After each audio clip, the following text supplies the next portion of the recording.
Најновиот развој на настаните го анализираме со Сефер Селими. Добро вечер, добре дојде. Добро вечер. Сакам да ве прашам како разбирате изјавата на портпаролот на Алтернатива од вечерва по состанокот на нивното раководство, во која вели дека одлука вечерва нема, ќе има во следните денови за тоа како партијата ќе се постави во пресрет на седницата в четврток.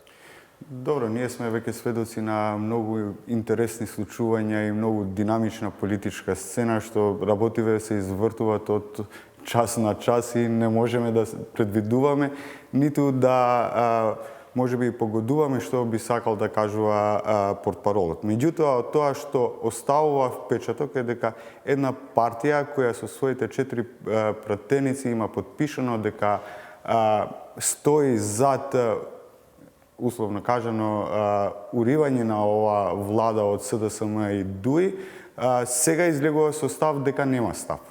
Тоа остава простор каде што може да се подразбира дека внатре во партијата се прават калкулации и тие калкулации значат дека оние немат дефинитивен став. Дали ќе идат на гласање на недоверба на оваа влада или ако веќе не гласаат за недоверба, тогаш дали можеби ќе влезат во преговори за влез во некакво мнозинство со СДСМ и ДУИ?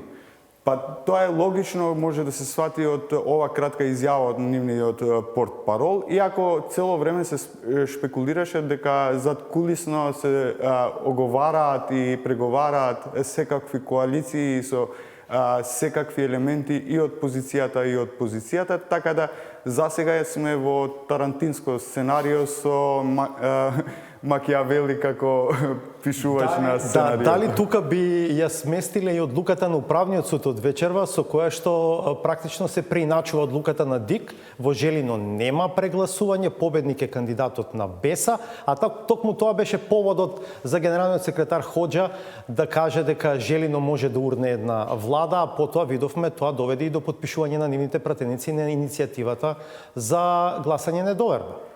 Па сега ќе треба да видиме дали едно Желино може да урива една влада или да смени коалицијски партнери во таа влада и дали таа еуфорија од некаква победа од страна на БЕСА и во Тетово и во Желино и некаков раст на гласачкото тело ќе се претвори во пресудна грешка за БЕСА да останува надвор од ова политичка влада и неговото место да го зазема нивниот најголем опонент, Алтернатива, со кој имаат најголемо непријателство, условно кажено, во политичката сцена. Дали ова што го зборувате значи дека не и давате шанса на иницијативата в четврток да успее? Сите опции се на маса, не се исклучуваат, но кој ќе успее, уствари кој нема да успее ќе ја плати најголемата цена од нивното вложување. Ако ги следиме настаните поред, можеме да гледаме дека, например, во целата ова слика го немаме Зијадин Села. И цело време овие преговори ги води, например, Арбен Таравари од страна на Алијанса за албанците и Алтернатива. И тоа подразбира, ако победува ова опција, Арбен Таравари е де-факто председател на Алијанса за албанците. Ако не, од друга страна, он политички ќе го снема или ќе ја плати таа политичка цена за влогот што го персоналниот влог што го направи.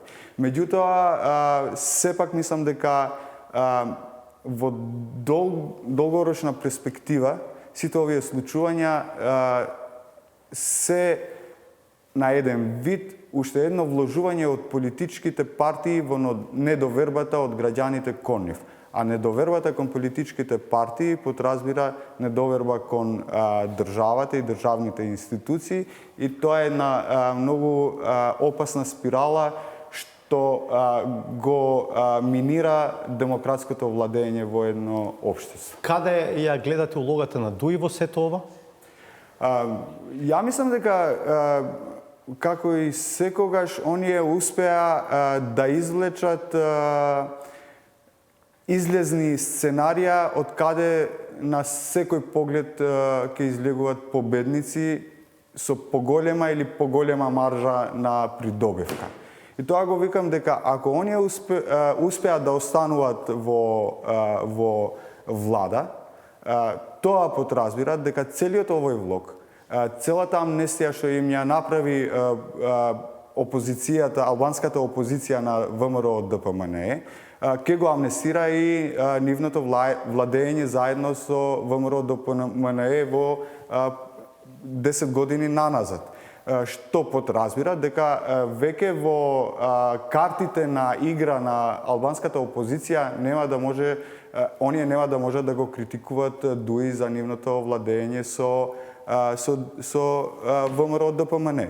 Од друга страна, ако излегува во опозиција, оние имат градено веќе еден наратив, каде што албанската опозиција на некој начин, на многу наивен начин, им даде големо значење на левица и ги направи нив како kingmakers во можно ново парламентарно мнозинство, што тоа ќе биде искористено од страна на ДУИ да го зголеми нивната поддршка, од друга страна да ги придобива и гласовите на доста еден голем дел од албанците во Северна И за Македонија. крај, ако проценувате во овој момент, дали сме поблиску до решение со политичка влада која ќе продолжи да владе во следните година-две, може би до редовните избори или до брзи парламентарни избори, што би рекле? 60-60. Благодарам многу што бевте дел од 360 степени.